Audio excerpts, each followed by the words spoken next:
And the text that I read today, the story that he just told, and my uncle got shot when he tried to escape the prison.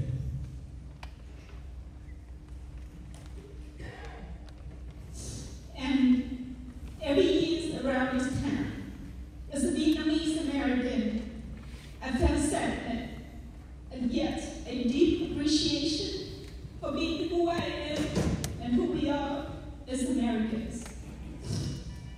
As I look around today, we're greeting our veterans, our guests, the lovely town people of Bonnegat that I came here every year and I saw them. And of course, my dear friend, T. More than ever, I feel warm.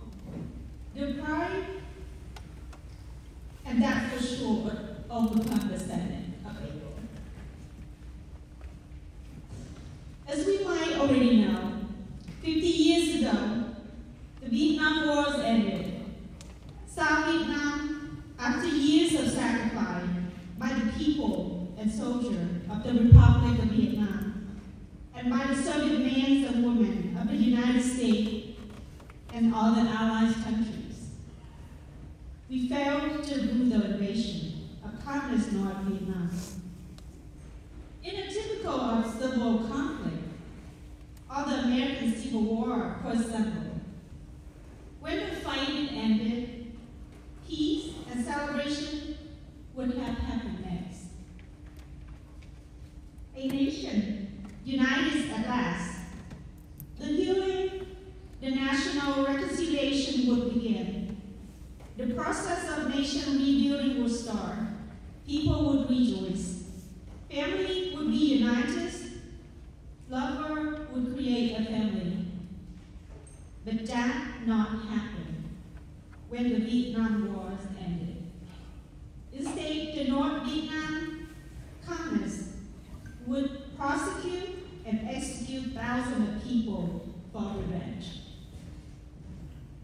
As a gesture of goodwill, the communist government would send hundreds of thousands of former South Vietnamese ARVN officers to hard labor camp, the one like Mr. Kai and my father. These camps were more dead camps than the so-called re-education camp. The cleansing of South Vietnam didn't end with just those who were involved in the old South Vietnam government and those who worked with the U.S. government. They would confiscate the house, the properties of all of those who had a business. Freedom of speech, of worship, freedom of commerce, and trades were restrictly prohibited. In general, human rights did not exist then and now. Best case, after the war ended.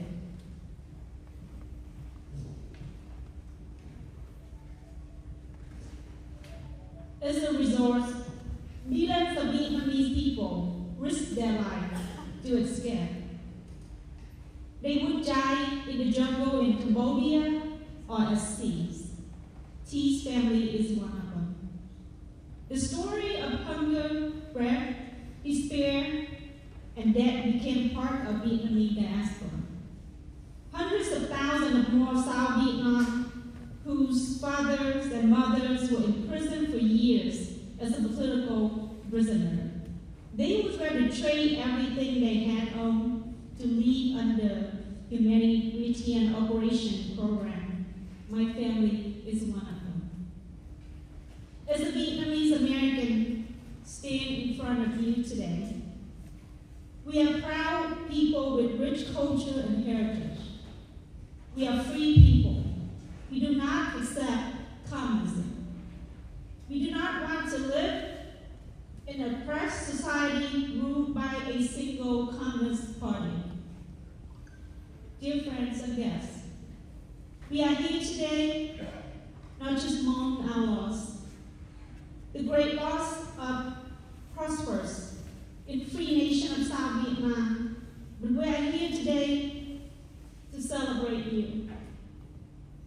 The Vietnamese veteran who made sacrifice to fight for us, and your enduring journey to rebuild your lives when you return home. Welcome home. We are here today to express appreciation to American people whose ideal of liberty and pursuit of happiness has supported us during the war and to embrace us as American after the war ended. Lastly, we are here to celebrate our Vietnamese American, our fathers, our old soldiers of the great Republic of Vietnam who sacrificed so much for us. We want to show our love to our moms who endured wartime suffering and years of struggle after the war to take care of us.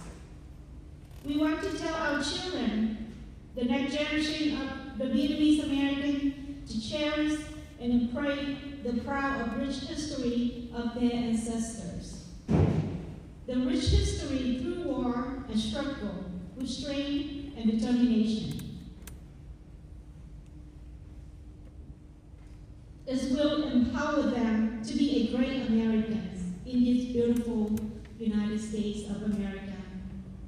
And this is why I'm here today, we're here today. Thank you so much.